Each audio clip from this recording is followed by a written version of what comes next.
Hello दोस्तों, स्वागत है आप सभी का एक नई मैनुआ सीरीज में। तो वीडियो स्टार्ट करने से पहले मैं बस इतना कहूंगा कि इस सीरीज में एंड तक बने रहना। ये मैनुआ बहुत ही अमेजिंग है, जिसमें हमारा एमसी जो है स्टार्टिंग में तो एकदम ही कमजोर सा बंदा होता है और सभी के सभी लोग यहाँ पर उसे बुली करते हैं, लेकिन आगे जाकर उसको एक लेजेंडरी वॉर गॉड सिस्टम मिलता है। और फिर क्या होता है वो तो आगे स्टोरी में देख लेना। तो कहानी शुरू होती है एक इंटेंस से पैनल से, जहाँ हमें दिखाया जाता है कि एक लड़की जख्मी होती है और एक लड़का जो कि इस कहानी का मेन कैरेक्टर है उसे प्रोटेक्ट कर रहा होता है। और ये दोनों किसी ऐसी जगह में फंस गए होते हैं जहाँ पर इन्हें चारों तरफ से मॉन्स्टर्स ने घेर रखा होता है। तभी वो लड़की कहती है कि हम यहीं पर मरने वाले हैं, पर हमारा एमसी कहता है नहीं, हम यहाँ पर नहीं मर सकते, हमें कुछ भी करके यहाँ से जिंदा बाहर निकलना होगा। फिर सीन शिफ्ट होता है जलफरी सिटी प्रिजन में। यहाँ पर हमारे मेन कैरेक्टर का नाम बताया जाता है फ्रांसिस, और फ्रांसिस अपने फादर से बात कर रहा होता है जो कि प्रिजन में होते हैं। फ्रांसिस कहता है, डैड अब मैं 18 साल का हो चुका हूँ और आपने मुझे प्रॉमिस किया था कि जब मैं 18 साल का हो जाऊंगा तो आप मुझे सच बताओगे कि उस दिन क्या हुआ था जब मॉन्स्टर टाइड के कारण पूरी सानवी सिटी डिस्ट्रॉय हो गई थी। डैड मैं आपका नाम क्लियर करना चाहता हूँ। फिर सीन फ्लैशबैक में चला जाता है। 8 साल पहले सानवी सिटी में एक बहुत ही बड़ा मॉन्स्टर्स का हमला हुआ था, जिसके कारण पूरी सानवी सिटी डिस्ट्रॉय हो गई थी। फिर फ्रांसिस कहता है, ये था चाइना की हिस्ट्री का सबसे बड़ा डिजास्टर, जिसमें सिर्फ मेरे फादर हार्ले हेवलेट ही जिंदा बचे थे। फिर बाद में इन्वेस्टिगेशन में पाया गया कि मॉन्स्टर्स के अटैक के टाइम फ्रांसिस के फादर हार्ले ने अपनी ड्यूटी छोड़ दी थी और सानवी सिटी से भाग गए थे, इसलिए उन्हें गिल्टी माना गया और उन्हें धोखेबाज कहकर मौत की सजा सुनाई गई। लेकिन उनकी पुरानी सर्विस को देखते हुए उनकी पनिशमेंट को 10 साल के लिए पोस्टपोन कर दिया गया। और अभी प्रेजेंट का जो टाइम चल रहा है उसमें 8 साल हो गए हैं उस इंसिडेंट को, तो मतलब कि अब से 2 साल बाद फ्रांसिस के फादर को मौत की सजा मिलेगी। फिर सीन वापस प्रेजेंट में आ जाता है। फ्रांसिस कहता है, डैड मुझे बचपन से लोग गद्दार का बेटा कहकर बुलाते हैं, मुझे स्कूल से निकाल दिया, जॉब से रिजेक्ट कर दिया, यहाँ तक कि जब मैं ब्लड डोनेट करने गया तो वहाँ भी मना कर दिया गया। और ये सब सिर्फ इसलिए क्योंकि मैं आपका बेटा हूँ और मैं हमेशा इस भरोसे में जीता रहा हूँ कि एक दिन मैं साबित कर दूंगा कि आप गद्दार नहीं हो। फिर हार्ले बोलता है, फ्रांसिस मेरे पास तुम्हें बताने के लिए कुछ भी नहीं है, मैं उस वक्त अपनी जिम्मेदारी से भाग गया था और मुझे भी इस बात का पछतावा है, इसलिए मुझे मौत की सजा मिली है। तुम एक काम करो, तुम इस शहर को छोड़कर चले जाओ और अपना नाम और पहचान बदलकर एक नई जिंदगी जियो। एक गद्दार का बेटा होने का बोझ बहुत भारी होता होगा, तुम्हें आजाद रहना चाहिए। फिर फ्रांसिस गुस्से में कहता है, नहीं मैं नहीं मानता, डैड आप ऐसे नहीं हो। और फ्रांसिस गुस्से में वहाँ से बाहर निकल जाता है। जैसे ही वो बाहर आता है वहाँ पर खड़े गार्ड्स उसका मजाक उड़ाते हैं। वो कहते हैं, देखो गद्दार का बेटा वापस आ गया, अगली बार से तुम्हारी विजिट फी 3 गुना बढ़ जाएगी। फ्रांसिस हैरान होकर कहता है, क्या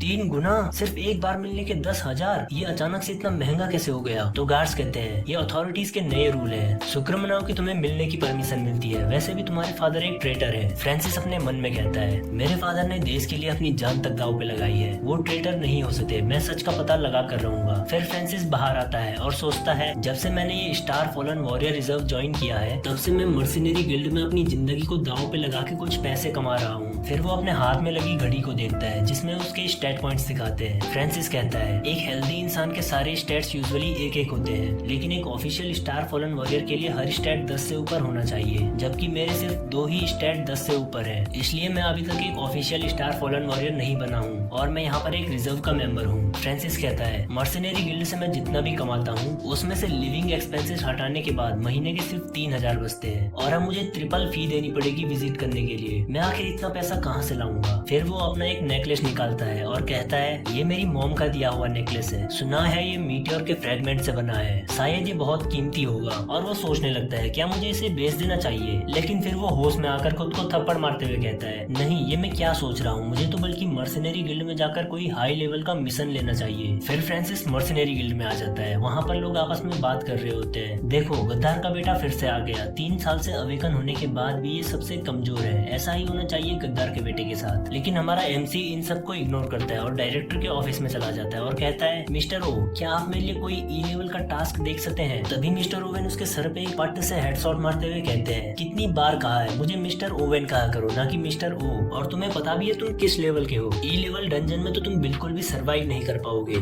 यहाँ तक कि एफ लेवल की डंजन्स में भी तुम बस कैनन फॉडर मतलब कि मॉन्स्टर्स का चारा ही बनते हो। और वो तो तुम्हारी किस्मत अच्छी है जो कि तुम इतने सालों से मरे नहीं, तुम एक स्टार फॉलन वॉरियर रिजर्व के मेंबर हो, अगर तुम ई लेवल मॉन्स्टर लेयर में जाओगे तो तुम जिंदा बाहर कैसे आओगे? तो फ्रांसिस कहता है, मुझे पता है मिस्टर ओवेन, पर मेरे पास और कोई ऑप्शन भी तो नहीं है। तो मिस्टर ओवेन उसकी मजबूरी को समझता है और एक टास्क सीट दिखाते हुए कहता है, ये देखो किसी ने ई लेवल मॉन्स्टर लेयर में एक स्काउट के रोल के लिए बहुत हाई रिवॉर्ड रखा है, टास्क ये है कि तुम्हें रास्ता क्लियर करना होगा और काफी रिस्की होने वाला है। तो फ्रांसिस उस पेपर को देखता है और एक्साइटेड होकर कहता है, क्या 20,000 का reward? Love you mister Owen. तो मिस्टर ओवेन कहता है, ये टीम थोड़ी सस्पिशियस है इसलिए संभल के रहना। फिर फ्रांसिस रेडी होने लगता है और स्माइल करते हुए कहता है टास्क तो सिंपल सा है, मॉन्स्टर लेयर का रास्ता स्काउट करना है और टीम में सभी जूनियर या फिर उससे ऊपर के वॉरियर्स हैं और तो और इसका काफी अच्छा रिवॉर्ड मिलेगा। लगता है आज मेरी किस्मत चमक गई। फ्रांसिस टीम के पास जाता है और एक लड़की उसे ग्रीट करते हुए कहती है मैं हूँ इस टीम की लीडर इवॉन मूरे। और वो पूछती है क्या तुम ही हो मिस्टर ओवेन के रिकमेंडेड स्काउट। तभी फ्रांसिस उसके कपड़ों और वेपन्स को देखकर हैरान हो जाता है और सोचता है उसके वेपन और कॉस्ट्यूम वो तो एक इंटरमीडिएट लेवल की स्टार फॉलन वॉरियर है। और हमारा चैप्टर 1 यहीं पर खत्म हो जाता है। चैप्टर 2 की स्टार्टिंग में हम देखते हैं फ्रांसिस सोचता है उस लड़की के वेपन में तो मॉन्स्टर एसेंस कोर लगा हुआ है और उसने जो आउटफिट पहना है वो तो एक स्टार फॉलन आउटफिट है। अगर मैं ठीक से याद करूँ तो सिर्फ इंटरमीडिएट लेवल के जो स्टार फॉलन वॉरियर्स होते हैं वो ही ऐसे स्टार फॉलन आउटफिट्स पहन सकते हैं और ऐसे वेपन और आउटफिट्स एक स्टार फॉलन वॉरियर की पावर को बहुत ज्यादा बढ़ा देते हैं। और यहाँ पर एक इंटरमीडिएट लेवल का स्टार फॉलन वॉरियर बनने के लिए हमारे सारे स्टेट्स 40+ होने चाहिए और देखने में तो वो लड़की लगभग मेरी ही एज की लगती है। और 20 साल से भी कम की एज में जो लोग इंटरमीडिएट लेवल के स्टार फॉलन वॉरियर बन जाते हैं वो जीनियस होते हैं। उसकी और मेरी पावर के बीच में तो बहुत बड़ा गैप है, पता नहीं मैं उस लेवल तक कब पहुंचूंगा। फिर फ्रांसिस इवॉन मूरे से कहता है हाय मैं हूँ फ्रांसिस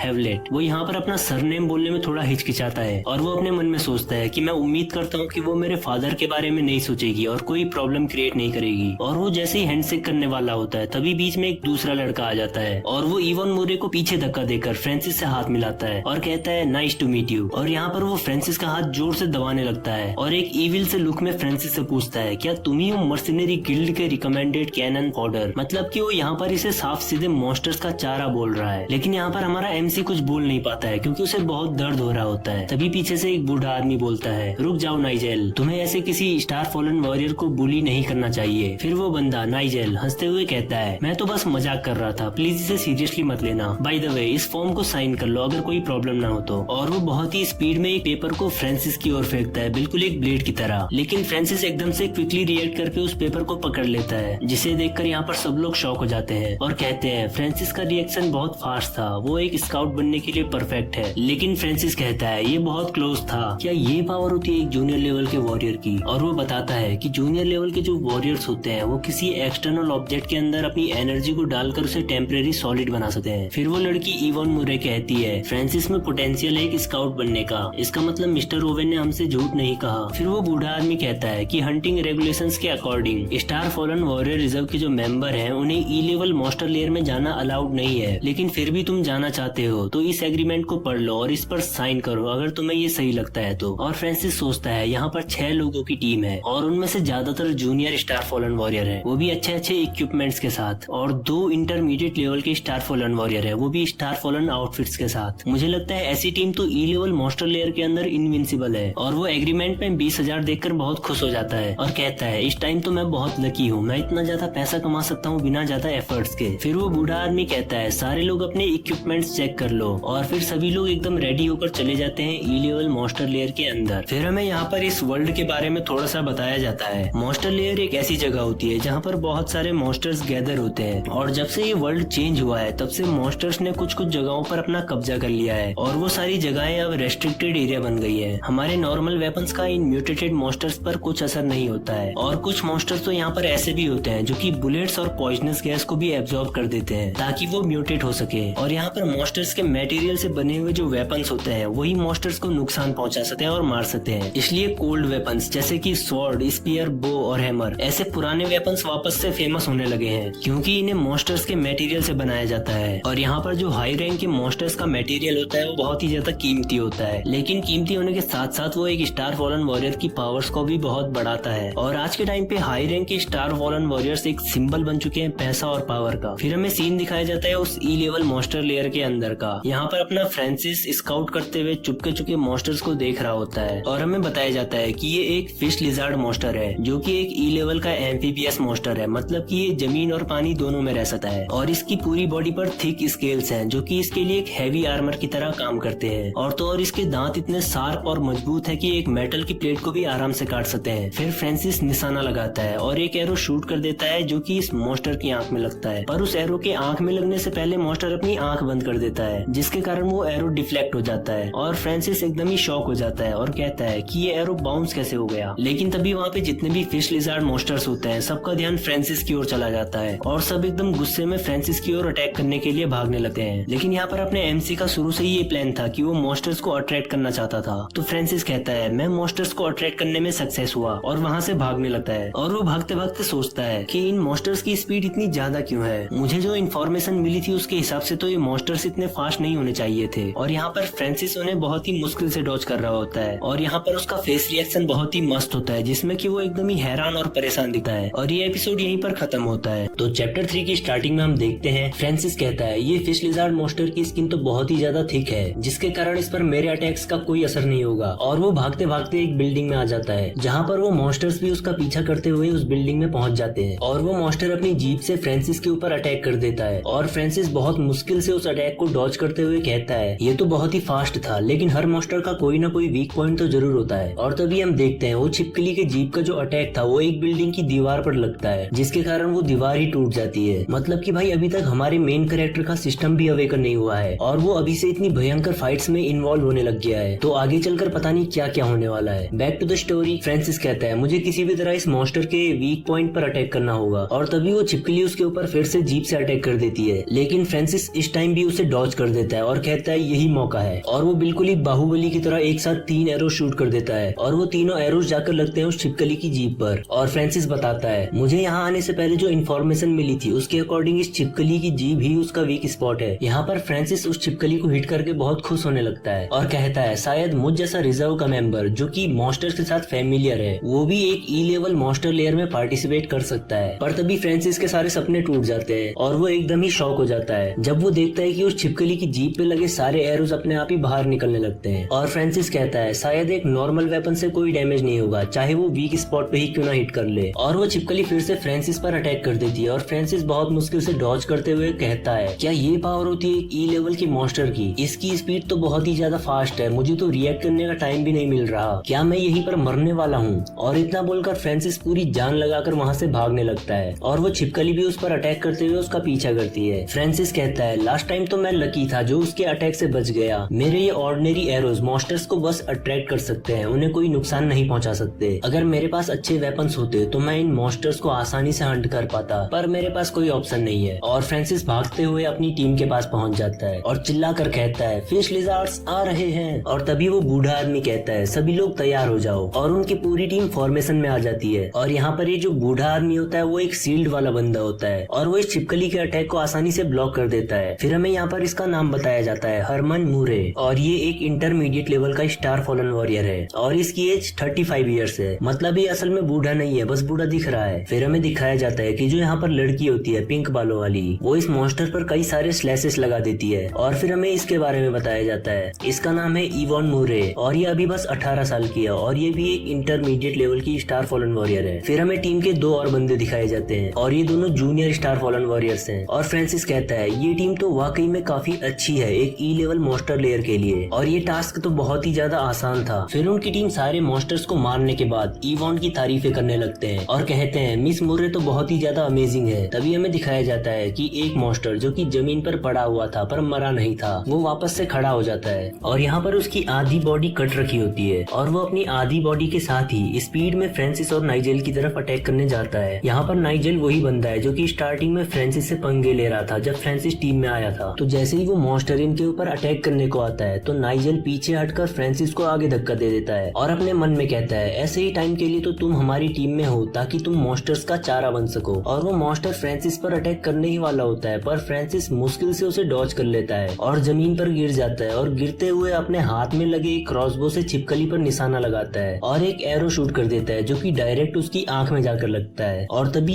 इवॉन भी वहां पर आकर अपनी स्वॉर्ड से उस मॉन्स्टर को मार देती है, लेकिन फ्रांसिस का एरो उस मॉन्स्टर के क्रिटिकल स्पॉट पर लगने के कारण फ्रांसिस को किल मिल जाता है। और फिर यहाँ पर पहली बार अपना सिस्टम अपीयर होता है। तो इसी बात पर सब लोग कमेंट में सिस्टम लिख दो भाई। तो हमें दिखाया जाता है कि फ्रांसिस का जो लॉकेट था जो कि उसकी मॉम ने दिया था उसमें से एक विंडो बाहर आती है और उसमें आवाज आती है कि तुमने फर्स्ट टाइम एक ई लेवल के मॉन्स्टर को मारा है जिसके कारण तुम्हारी रिक्वायरमेंट्स पूरी हो गई है और अब सिस्टम एक्टिवेट हो रहा है और यूजर के साथ अडेप्ट हो रहा है, प्लीज वेट। और फ्रांसिस यहाँ पर शॉक हो जाता है और कहता है ये साउंड क्या ये मेरा एक इल्यूजन था? फिर इवॉन नाइजेल से कहती है नाइजेल तुम इन मॉन्स्टर्स की बॉडी से इसेंस कोर निकालो और इन्हें ठिकाने लगाओ। तो नाइजेल कहता है सीरियसली आई मीन ये मेरा काम नहीं है, ये मैं क्यों करूँ? तो इवॉन गुस्से में कहती है ये मत सोचो कि अभी अभी जो तुमने किया वो मुझे पता नहीं ही चला और यहाँ पर नाइजेल के पसीने छूटने लगते हैं। फिर नेक्स्ट सीन में हमें दिखाया जाता है कि ये सभी लोग एक जगह पर कैंप कर रहे होते हैं और इवन फ्रांसिस को कुछ खाने के लिए देती है और कहती है ये एक नई तरह का आर्मी राशन है जो कि जल्दी से एनर्जी को रिस्टोर कर देता है। और वो कहती है कि तुम काफी अच्छे स्काउट हो और फ्रांसिस भी शर्माते हुए थैंक यू कहता है और फ्रांसिस सोचता है कि इवन उतनी भी बुरी नहीं है जितनी वो लगती है। फिर नाइजेल कहता है फ्रांसिस मुझे लगा नहीं था कि तुम मॉन्स्टर्स को अट्रैक्ट करने में इतने अच्छे होगे, लेकिन अनफॉर्चुनेटली तुम्हारे लिए इम्पॉसिबल है कि तुम अपनी पूरी लाइफ में भी कभी इंटरमीडिएट स्टार फॉलन वॉरियर बन पाओ। इसलिए अगर तुम्हें पैसे कमाने हैं तो तुम्हें हमेशा ही ऐसे मॉन्स्टर का चारा बनकर दूसरी टीम्स के साथ रहना पड़ेगा। फिर इवॉन कहती है नाइजेल शांत हो जाओ। नाइजेल हंसते हुए कहता है सॉरी मैंने गलती से सच बोल दिया और उनकी टीम के बाकी सभी लोग हंसने लगते हैं और वो 35 साल का बूढ़ा हरमन कहता है कि इसको सीरियसली मत लेना, नाइजेल हमेशा ही मजाक करता रहता है। और फ्रांसिस एक फेक स्माइल देते हुए सोचता है कि अब अच्छा बनने का नाटक मत करो, मुझे पता है उस समय नाइजेल ने क्या किया था और वो कोई मजाक नहीं था।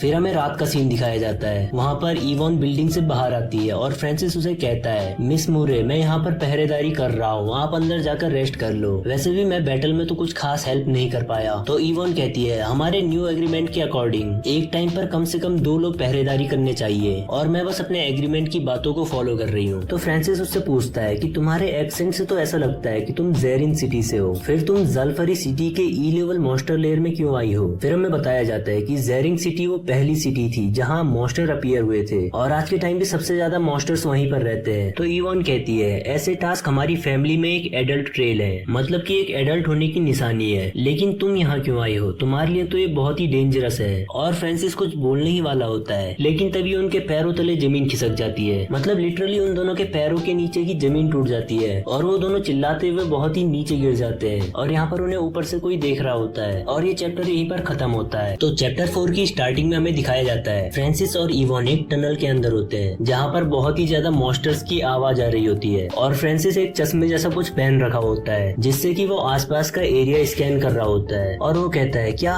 सीरियसली हम दोनों टनल के कोलैप्स होने के कारण इस टनल के अंदर आ गए हैं। फिर इवॉन कहती है क्या तुमने ठीक से चेक किया कि ये एक टनल कोलैप्स ही था। तो फ्रांसिस कहता है हाँ और हम अभी कम से कम 68 फीट नीचे हैं, शायद ये किसी अर्थक्वेक के कारण हुआ है और हम इस गड्ढे से तो 68 फीट ऊपर नहीं जा सकते, इसलिए हमें कोई और सबवे एग्जिट ढूंढना पड़ेगा। फिर इवॉन कहती है क्या तुम्हें यहाँ किसी और सबवे एग्जिट का पता है। तो फ्रांसिस कहता है हाँ मैं यहाँ पूरी तैयारी के साथ आया हूँ और वो एक तरफ इशारा करते हुए कहता है कि अगर रोड क्लियर होगी तो इस रास्ते पे हम जल्दी से एग्जिट तक पहुँच जाएंगे। फिर वो दोनों उस रास्ते पर आगे चलने लगते हैं और फ्रांसिस कहता है कि यहाँ से उजाला आ रहा है, ऐसा लगता है कि हम सही रास्ते पर हैं। फ्रांसिस ने नाइट विजन गॉगल्स पहने होते हैं और वो अपने मन में कहता है कि एक इंटरमीडिएट लेवल के स्टार फॉलोन का विजन काफी अच्छा होता है, मेरे इन नाइट विजन गॉगल से भी अच्छा। वो रात में भी इतना साफ देख सकते हैं जैसे कि दिन में। वो दोनों आगे चल रहे होते हैं तभी इवॉन रुक जाती है। तो फ्रांसिस कहता है क्या हुआ और अपने गॉगल्स उतार देता है और इवॉन कहती है यहाँ पर ई लेवल मॉन्स्टर्स हैं, वो भी एक से ज्यादा। तो फ्रांसिस कहता है कि मुझे ऐसा कुछ सेंस क्यों नहीं हुआ। तो इवॉन रिप्लाई करती है कि ये नॉर्मल है कि तुम्हें कुछ सेंस नहीं हुआ क्योंकि मुझे तो ये बात मेरी स्वॉर्ड ने बताई है कि यहाँ पर मॉन्स्टर्स हैं। तो फ्रांसिस सोचने लगता है क्या ये स्वॉर्ड से सेंस करने की स्किल है। जिन वॉरियर्स के पास ये स्किल होती है वो कई स्टार फॉलन स्वॉर्ड्स को मास्टर कर सकते हैं और मॉन्स्टर का ऑरा सेंस कर सकते हैं अपनी स्वॉर्ड से और इस एबिलिटी का नाम है एपिस्टेटिक पावर। तभी हमें दिखाया जाता है कि आगे से बहुत सारी लाल आंखें चमकने लगती हैं और फिर वहाँ से बहुत सारे फिश लिजार्ड मॉन्स्टर्स बाहर निकल आते हैं। तो ये देखकर इवॉन फाइटिंग स्टैंस में आ जाती है और यहाँ पर उसकी आंखों से ब्लू लाइट सी निकल रही होती है और वो फ्रांसिस को कहती है कि मुझसे दूर रहो। तो फ्रांसिस अपना डैगर पकड़ते हुए कहता है कि मैं हेल्प कर सकता हूँ। तो इवॉन कहती है मैंने कहा ना पीछे रहो, तुम बस मुसीबत को और बढ़ाओगे। और फ्रांसिस इवॉन को देखकर शॉक हो जाता है, वो इतने सारे मॉन्स्टर से अकेले फाइट कर रही होती है, वो लगातार उनके ऊपर स्लैशेस मारती रहती है। तो फ्रांसिस कहता है ये तो बहुत ही ज्यादा पावरफुल है, क्या ये इसकी रियल पावर है। जबकि एक नॉर्मल ई लेवल का मॉन्स्टर एक इंटरमीडिएट स्टार फॉलन वॉरियर के बराबर होता है और ये अकेले इतने सारे मॉन्स्टर से लड़ रही है। फिर हमें फ्रांसिस का एक फनी सा लुक दिखाते हुए बताया जाता है कि नॉर्मली एक एफ लेवल का monster junior star fallen warrior के बराबर होता है और एक ई लेवल का मॉन्स्टर इंटरमीडिएट के बराबर और एक डी लेवल का मॉन्स्टर सीनियर वॉरियर के बराबर और एक सी लेवल का मॉन्स्टर जूनियर वॉरलॉर्ड के बराबर होता है। और यहाँ पर इवॉन अकेले एक से ज्यादा मॉन्स्टर से लड़ रही है, इसका मतलब वो एक सीनियर वॉरियर जितनी पावरफुल है। फिर यहाँ पर फ्रांसिस का लेक्चर खत्म होता है और हम देखते हैं कि इवॉन ने एक मॉन्स्टर की मुंडी को काट दिया होता है जो कि उड़कर सीधा फ्रांसिस के हाथ पर आकर काट देता है और फ्रांसिस उसको अपनी डैगर से मारते हुए कहता है बाढ़ में जाओ। और वो सोचता है कि मुझ जैसे रिजर्व के मेंबर के लिए तो यहाँ सरवाइव करना भी मुश्किल है। फिर सिस्टम की विंडो पॉपअप ड्रॉप होती है और उसमें लिखा आता है कि अभी जो फ्रांसिस ने एक ई लेवल के मॉन्स्टर को मारा उसके कारण सिस्टम की अडेप्टेशन स्पीड बढ़ चुकी है। और फ्रांसिस कहता है ये क्या हो रहा है, ये आवाज फिर से आई, खैर इसे छोड़ो, मुझे अभी करंट सिचुएशन पे फोकस करना चाहिए। फिर हम देखते हैं कि इवॉन की स्वॉर्ड खून से लथपथ होती है और वो एग्जिट पे पहुंच जाते हैं, लेकिन एग्जिट पत्थरों से ब्लॉक होती है। तभी इवॉन अपनी तलवार फ्रांसिस के गले पर रख देती है। फ्रांसिस कहता है मिस मुर्रे आप ये क्या कर रही हैं? तो इवॉन कहती है ये सवाल तो मुझे तुमसे पूछना चाहिए। और फिर हमें हवा में कुछ खून के छींटे उड़ते हुए दिखाए जाते हैं और ये चैप्टर यहीं पर खत्म होता है। तो चैप्टर 5 की स्टार्टिंग में हम देखते हैं फ्रांसिस एकदम ही डरते हुए कहता है मिस मुर्रे आप ये क्या कर रही हैं? इसका क्या मतलब हुआ? सिर्फ इसलिए कि तुम यहाँ से बाहर नहीं निकल पा रही तो क्या तुम अपना गुस्सा मुझ पर निकालोगी? और वो दोनों एक दूसरे की आंखों में देखने लगते हैं और इवॉन कहती है मैं बस तुम्हें टेस्ट कर रही थी, कहीं इस सब के पीछे तुम तो नहीं हो, क्योंकि ऐसे एक्सीडेंट्स होना बहुत ही ज्यादा रेयर होता है। तो फ्रांसिस कहता है क्या ऐसा हो सकता है कि रास्ते का टूटना और ये एग्जिट का ब्लॉक होना ये कोई एक्सीडेंट ना हो बल्कि किसी की सोची समझी चाल हो? तो इवॉन कहती है हाँ ये जरूर किसी की सोची समझी चाल है और उनका टारगेट मैं हूँ और मुझे माफ करना कि मेरी वजह से तुम भी यहाँ फंस गए। तो फिर फ्रांसिस कहता है क्या ये स्टारफॉल फैमिलीज के बीच की लड़ाई है? फिर हमें बताया जाता है जब से स्टारफॉल वॉरियर्स बनने शुरू हुए हैं तब से ऐसी फैमिलीज भी बनने लगी हैं जो कि बहुत सारे स्टारफॉलन वॉरियर्स बनाती है। मतलब जिन फैमिलीज में बहुत सारे स्टारफॉलन वॉरियर्स होते हैं और इन फैमिलीज को स्टारफॉल फैमिलीज कहा जाता है। और इन फैमिलीज का एक रूल होता है जो स्ट्रॉन्ग है वो जिएगा और जो वीक है वो मरेगा। और अगर किसी को स्टारफॉल फैमिलीज में हाई रैंक पर जाना है तो उन्हें मॉन्स्टर लेयर वाले मिशंस करने होते हैं और तो और अपनी ही फैमिलीज के अपोनेंट्स को फेस करना होता है। इवॉन कहती है फ्रांसिस क्या यहाँ और कोई एग्जिट है जो कि थोड़ा सीक्रेट हो? तो फ्रांसिस कहता है मुझे थोड़ा सोचने दो और वो पूरे एरिया को स्कैन करने लगता है। इसका मतलब फ्रांसिस पूरी तरह से भी यूजलेस नहीं है, उस पर आखिर कोई तो स्किल है। तभी फ्रांसिस कहता है हाँ मुझे एक एग्जिट मिला, एक सबवे एंट्रेंस है जो कि यहाँ आते हुए हमने रास्ते में स्किप कर दिया। भले ही वो भी ब्लॉक्ड है लेकिन मुझे उसमें से छोटे छोटे गैप्स दिखाई दे रहे हैं। मैंने सब कुछ स्कैन कर लिया है, वहाँ से एक अंडरग्राउंड पैसेज है जिसकी मदद से हम बाहर पक्का निकल जाएंगे। फिर इवॉन कहती है थैंक यू फ्रांसिस, मैं बहुत लकी हूँ जो तुम मेरी टीम में थे। तो फ्रांसिस कहता है मिस मोरे अगर ऐसा है तो मैं भी बहुत टाइम से एक बात कहना चाहता हूँ। तो इवॉन बहुत अजीब सा रिएक्शन देते हुए कहती है हाँ बोलो क्या बोलना है? फ्रांसिस कहता है क्या हम थोड़ा धीरे भाग सकते हैं, मैं ठीक से सांस भी नहीं ले पा रहा हूँ। और फ्रांसिस के मुंह से उसकी आत्मा निकल रही होती है। तो इवॉन कहती है ठीक है ठीक है। और फ्रांसिस नीचे बैठकर हांफने लगता है और कहता है यहाँ कोई एयर सर्कुलेशन नहीं है जिसके कारण इधर स्टेमिना बहुत जल्दी खत्म हो रहा है। इवॉन कहती है ठीक है मैं समझ सकती हूँ। फिर इवॉन उससे पूछती है फ्रांसिस तुम तो बस एक रिजर्व के मेंबर हो, फिर भी तुमने एक ई लेवल का टास्क लिया है, क्या तुम्हें पैसों की इतनी ज्यादा जरूरत है जो कि तुम इतना डेंजरस काम कर रहे हो? तो फ्रांसिस कहता है ऑब्वियसली मुझे पैसों की जरूरत है, वरना मुझ जैसा रिजर्व के मेंबर भला एक ई रैंक डंजन में क्यों ही आता? और वो अपना लॉकेट पकड़कर अपने मन में कहता है अभी 2 साल से भी कम बचे हैं मेरे फादर के एग्जीक्यूशन में, मतलब उनको मौत की सजा मिलने में, और मुझे उससे पहले ही सच का पता लगाकर उन्हें छुड़ाना होगा। फिर वो एक फ्लैशबैक में चला जाता है जहाँ पे फ्रांसिस के मम्मी और पापा साथ में खड़े होते हैं और फ्रांसिस की मम्मी कहती है कि अगर ये मॉन्स्टर्स यहाँ नहीं होते तो मैं उस ओशियन साइड या उस बीच पर जाना पसंद करती जहाँ पर कि हम दोनों पहली बार मिले थे। तो फ्रांसिस के पापा बोलते हैं जब मैं इन सारी मॉन्स्टर लेयर्स को खत्म कर दूंगा तब तुम फिर से उस ब्यूटीफुल ओशियन साइड पर जा पाओगी। फिर हमें फ्रांसिस दिखाया जाता है जब वो बच्चा था और वो कहता है कि उसी साल मेरी मॉम गुजर गई। लोग कहते हैं कि वो एक छोटे से मॉन्स्टर आउटब्रेक के कारण मर गई जबकि वो किसी को बचा रही थी। उस समय मैं एक छोटा बच्चा था, मुझे नहीं पता था कि ये दुनिया में क्या कैसे होता है। मैंने बस एक मरे हुए लोगों की लिस्ट में अपनी मॉम का नाम देखा और एक फादर जिसने कि अपनों को ऐसे मॉन्स्टर आउटब्रेक के कारण खोया हो तो भला कैसे किसी मॉन्स्टर आउटब्रेक को इग्नोर करके भाग सकते हैं? वो बिल्कुल भी गद्दार नहीं हो सकते, जरूर इसमें कोई ना कोई बात तो छुपाई जा रही है। और उतनी देर से ये सारी बातें फ्रांसिस अपने मन में बोल रहा होता है जिसके कारण वहाँ पर एक ऑकवर्ड सी साइलेंस होती है। तो इवॉन बोलती है सॉरी मुझे ऐसे पर्सनल सवाल नहीं पूछने चाहिए थे। तो फ्रांसिस उसका कोई रिप्लाई नहीं करता और फिर खड़ा उठकर कहता है मिस मुर्रे मुझे लगता है कि मैंने काफी रेस्ट कर लिया है, अब हमें चलना चाहिए। फिर वो दोनों चलते चलते एग्जिट तक पहुंच जाते हैं और सबवे से बाहर निकल आते हैं। लेकिन जैसे ही वो बाहर आते हैं तभी उन पर बहुत सारे एरोज से अटैक हो जाता है और इवॉन फ्रांसिस को धक्का देते हुए जल्दी से उन एरोज को डॉज करती है, जबकि फ्रांसिस ने तो अभी तक इन एरोज को देखा भी नहीं था। वो कहता है क्या हुआ मिस मुर्रे? और वो फिर जैसे ही खड़ा उठता है तो वो देखता है कि इवॉन के पीठ में एक पॉइजनस एरो लगा होता है। फ्रांसिस कहता है मुझे इस एरो को बाहर निकालकर पॉइजन को ट्रीट करना होगा। वो एरो को खींचकर बाहर निकालता है और इवॉन को वहीं पर लिटा देता है और कहता है मैं अपने साथ एंटीटोड लेकर आया हूँ, जल्दी से इसे खा लो। और इवॉन ऊपर देखते हुए कहती है मैंने कभी नहीं सोचा था कि तुम मुझे धोखा दोगे अंकल। और हमें ऊपर दिखाया जाता है ऊपर वो ही 35 साल का बूढ़ा हरमन खड़ा होता है। वो कहता है हा मेरी भतीजी, मुझे एक बहरूपिया समझने की जरूरत नहीं है, तुम इतने सारे एरोज से भी बच गई,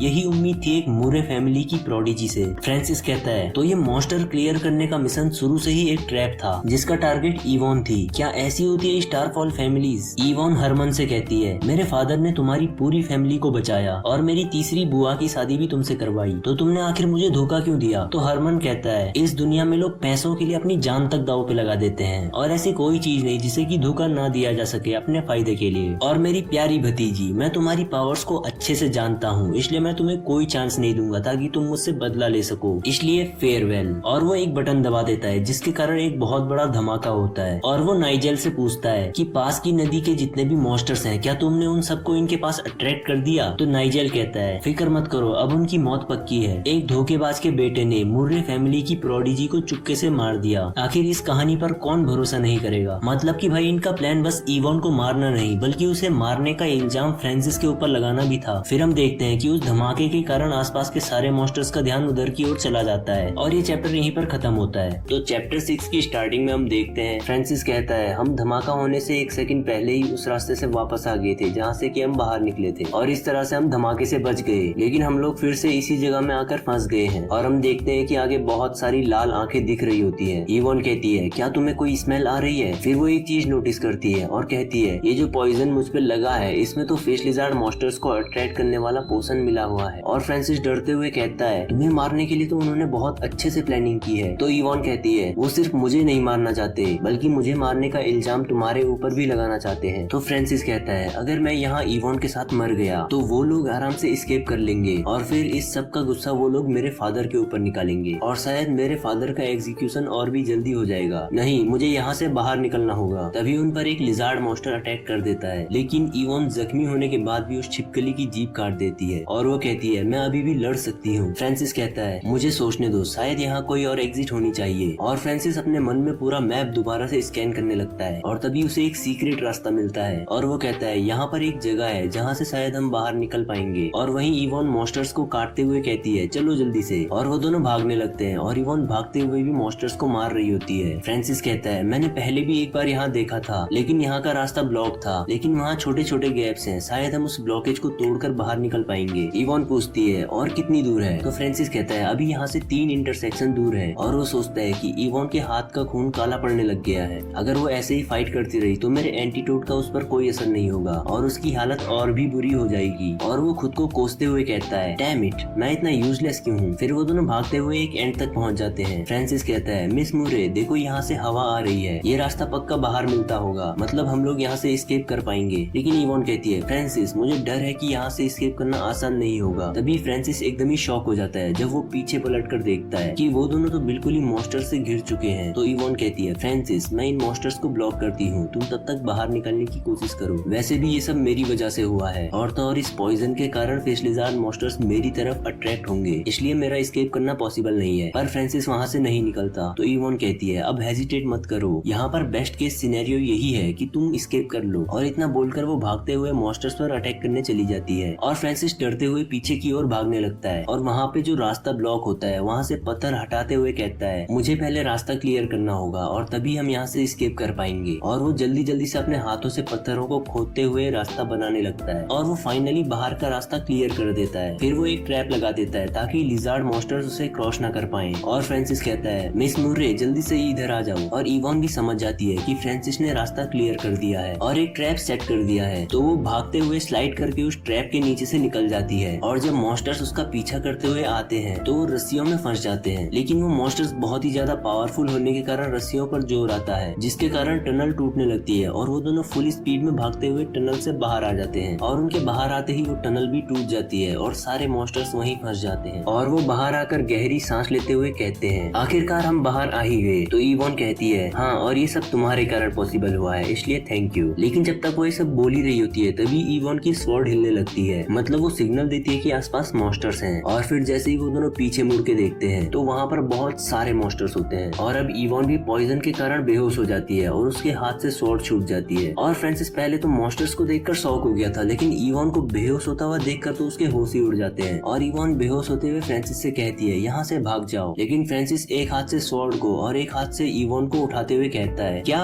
भाग जाऊं? लेकिन मैं आखिर भाग कर जाऊं कहाँ? हम तो चारों तरफ से मॉन्स्टर से घिर चुके हैं। और अगर आपको याद होगा तो यहाँ पर हमें वही सीन दिखाया जा रहा है जो कि इस मैनुआ की स्टार्टिंग में हमें फर्स्ट सीन दिखाया गया था। तो इसका मतलब अब जाकर हमारी स्टोरी मेन सीन पर पहुंची है और अभी तक तो बस बैक स्टोरी चल रही थी। फ्रांसिस कहता है मैंने आज तक एक भी ई रैंक मॉन्स्टर को हेड ऑन फेस नहीं किया है, और वो चिल्लाकर कहता है आ जाओ सारे, भले ही मैं मर भी जाऊं लेकिन कम से कम एक को तो मार के रहूंगा। और तभी एक मॉन्स्टर भागते हुए फ्रांसिस की ओर आता है, लेकिन फ्रांसिस स्वॉर्ड से एक स्लैश मारता है और उस मॉन्स्टर की मुंडी कट जाती है, लेकिन वो छिपकली उस कटी हुई मुंडी से भी अटैक कर देती है और वो अपनी जीभ को फ्रांसिस की छाती के आर पार कर देती है और फ्रांसिस के हाथ से स्वॉर्ड गिर जाती है। और फ्रांसिस नीचे गिरते हुए कहता है फादर मुझे माफ करना, लगता है मैं अब आपका नाम क्लियर नहीं कर पाऊंगा, पर मैं अभी नहीं मरना चाहता, काश मैं थोड़ा और स्ट्रांग होता, काश। और वो बेहोश हो जाता है। तभी सिस्टम की विंडो ओपन हो जाती है और सिस्टम कहता है तुमने टोटल 3 ई रैंक के मॉन्स्टर्स को मार दिया है, जिसके कारण एनर्जी गैदरिंग कंप्लीट हो गई है। War God system activated. तो भाई फाइनली 6 चैप्टर के एंड में आकर हमारे एमसी का सिस्टम एक्टिवेट हो गया और यहाँ पर फ्रांसिस के सारे स्टैट्स बहुत तेजी से चेंज होने लगते हैं और ये चैप्टर यहीं पर खत्म हो जाता है। तो चैप्टर 7 की स्टार्टिंग में हम देखते हैं सिस्टम से एक वार्निंग मिलती है। सिस्टम कहता है होस्ट मौत की कगार पर है, इमरजेंसी ट्रीटमेंट स्टार्ट हो रहा है। और फ्रांसिस एक अलग ही डायमेंशन में फ्लोट कर रहा होता है और वो कहता है क्या मैं मरने वाला हूँ, मुझे ये सब क्यों दिख रहा है। फिर सिस्टम का एक और मैसेज आता है और वो कहता है वॉर गॉड सिस्टम एक्टिवेट हो चुका है और पूरी एनर्जी गैदर हो गई है, इसलिए होस्ट को 100 स्टैट पॉइंट्स दिए जाते हैं और सिस्टम इन पॉइंट्स को अपने आप डिस्ट्रीब्यूट कर देगा, क्योंकि ऑब्वियसली फ्रांसिस तो बेहोश पड़ा है। फिर हमें फ्रांसिस के स्टैट्स दिखाए जाते हैं, जिसमें स्पिरिट 41, कॉन्स्टिट्यूशन 28, स्ट्रेंथ 28 और एजिलिटी 46 होती है। तभी फ्रांसिस को भी होश आ जाता है और वो कहता है ये अभी क्या हुआ, क्या ये मेरा मरते वक्त का हेल्यूसिनेशन था। उस मॉन्स्टर ने तो मुझ पर एक डेडली ब्लो मारा था और मुझे तो अभी दर्द भी नहीं हो रहा। और वो देखता है कि उसके कपड़ों पर तो अटैक का निशान होता है, लेकिन उसकी बॉडी पर कोई भी निशान नहीं होता है, वो पूरी तरह से हील हो चुका है। फ्रांसिस कहता है ये आखिर चल क्या रहा है। तभी वो देखता है कि सारे मॉन्स्टर तो इवॉन की तरफ जा रहे होते हैं, क्योंकि उसके ऊपर पॉइजन लगा होता है। तो फ्रांसिस स्वॉर्ड पकड़कर खड़ा हो जाता है और मॉन्स्टर उस पर अटैक कर देते हैं, लेकिन फ्रांसिस बैक फ्लिप मारते हुए बहुत आसानी से उसे डॉज कर देता है। और वो सोचता है मैंने आखिर इसे इतनी आसानी से कैसे डॉज कर दिया, मेरी बॉडी इतनी फास्ट कैसे हो गई। और सिर्फ मेरी बॉडी ही नहीं बल्कि ये स्वॉर्ड भी मुझे अब काफी पावरफुल लग रही है। और जैसे ही वो स्वॉर्ड पे देखता है तो एक सिस्टम विंडो ओपन हो जाती है, जिसमें उसे स्वॉर्ड की डिटेल्स बताई जाती हैं और उसमें लिखा होता है कि ये एक कॉमन स्टारफॉल वेपन है, इसका वेट 20 kg है और ये एक रेयर मेटल से बना है और इसमें एक ई रैंक मॉन्स्टर का कोर लगा है और ये टोटल 45 स्ट्रेंथ पॉइंट्स देती है। मतलब कि भाई ये तो फ्रांसिस की स्ट्रेंथ को डबल से भी ज्यादा बढ़ा देगी। फ्रांसिस कहता है तो मिस इवॉन की स्वॉर्ड इतनी अच्छी थी, तभी मैं सोचूं कि वो मॉन्स्टर्स को इतनी आसानी से कैसे मार रही थी। मुझे लगता है मैं भी इस स्वॉर्ड को मास्टर कर पाऊंगा और इसका फुल पोटेंशियल यूज कर पाऊंगा। फिर फ्रांसिस कहता है अभी ये जो कुछ भी हुआ इसे बाद में देखते हैं, पहले इस मैटर को देखते हैं जो कि अभी चल रहा है। उसका मतलब इन मॉन्स्टर्स है जो कि अभी उन पर अटैक कर रहे हैं। फ्रांसिस कहता है अब तो मैं तुम सबको मार कर ही यहाँ से बाहर निकलूंगा। फिर वो एक डैगर पर रस्सी बांधकर जोर से फेंकता है, जिससे वो एक साथ 2 मॉन्स्टर्स की जीभ के आर पार चला जाता है और फिर फ्रांसिस उस रस्सी को वापस खींचता है, जिसके कारण वो दोनों मॉन्स्टर्स आपस में टकराते हैं और बहुत स्पीड में फ्रांसिस की ओर खींचे चले आते हैं। और उनके पास आते ही फ्रांसिस एक स्लैश में ही उन दोनों के सर काट देता है। फिर फ्रांसिस कहता है मेरी इतनी पावर्स के साथ तो मैं जूनियर रैंक स्टारफॉल वॉरियर्स में टॉप में हूँ और इस स्वॉर्ड की स्ट्रेंथ के साथ तो शायद मैं इन सारे ई लेवल मॉन्स्टर्स को आराम से मार सकता हूँ। तभी सिस्टम कहता है भाई तू लड़ाई के बीच में है, लड़ाई पे फोकस कर ले, ये सब बाद में सोचना। फ्रांसिस कहता है ओ हाँ मैं तो भूल ही गया था, तो ठीक है मैं पहले मॉन्स्टर्स को निपटा लेता हूँ। फिर सारे मॉन्स्टर एक साथ फ्रांसिस को घेर लेते हैं और फ्रांसिस कहता है ऐसा मत सोचो कि मुझे सिर्फ भागना आता है। और वो बहुत ही स्पीड में उन सारे मॉन्स्टर्स पे अटैक करने लगता है और उन सबको गाजर मूली की तरह काट रहा होता है। लेकिन तभी 2 मॉन्स्टर्स उसके हाथ और कंधे पर अपने दांतों से अटैक कर देते हैं। तो फ्रांसिस एकदम ही गुस्से में उन दोनों को बीच में से आधा आधा काट देता है और यहाँ पर फ्रांसिस का एकदम ही ओपी वाला लुक दिख रहा होता है, जिसमें उसकी आंखों से ब्लू ऑरा निकल रहा होता है। और वो कहता है मैंने कभी नहीं सोचा था कि मैं भी ऐसे मॉन्स्टर से आमने सामने फाइट कर पाऊंगा।